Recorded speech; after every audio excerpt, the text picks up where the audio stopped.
School का बदमाश अंदर आया और शिक्षक उसे डांटने वाले थे, लेकिन उन्होंने देखा कि वह स्कूल की उपस्थिति सूची में शीर्ष छात्र था। वह मुस्कुराते हुए आया और कुछ मजाक किया, फिर उसे अपनी सीट पर बैठने के लिए कहा।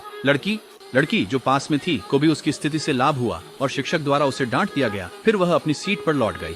एक दिन उनकी कक्षा के दौरान एक लड़की जिसने लाइल पर क्रश था, उसे बताया कि भले ही वह हमेशा स्कूल में सबसे अधिक अंक प्राप्त करता था, लेकिन रेबेका के गणित के अंक उससे कहीं बेहतर थे। लाइल, जो हमेशा अपनी शैक्षणिक उपलब्धियों पर गर्व महसूस करता था, अचानक उत्सुक हो गया। कक्षा के दौरान उसने चुपके से रेबेका से पूछा कि वह गणित की ट्यूशन के लिए कहाँ जाती है। रेबेका इससे बहुत हैरान थी, लेकिन लाइल ने आत्मविश्वास से कहा कि अगर उसके शिक्षक उससे बेहतर नहीं है तो उसके गणित के अंक उससे आगे नहीं निकल सकते। हालांकि उसे यह मालूम नहीं था कि रेबेका का खाने का भी खर्चा नहीं उठता था और उसे अपनी छोटी बहन का समर्थन करने के लिए हर दिन स्कूल के बाद एक कन्वीनियंस स्टोर में काम करना पड़ता था। उसे काम करते हुए पढ़ाई करनी पड़ती थी और ट्यूशन क्लासेस में जाने की उसकी हिम्मत नहीं रहती थी। उस दिन वेतन प्राप्त करने के बाद वह सोच रही थी कि इसे कैसे खर्च किया जाए। वह कुछ चावल और सब्जियां खरीदना चाहती थी, लेकिन उसे अपनी फटी हुई जुराबें भी बदलनी थी। जब वह सोच ही रही थी तो उसके पैसे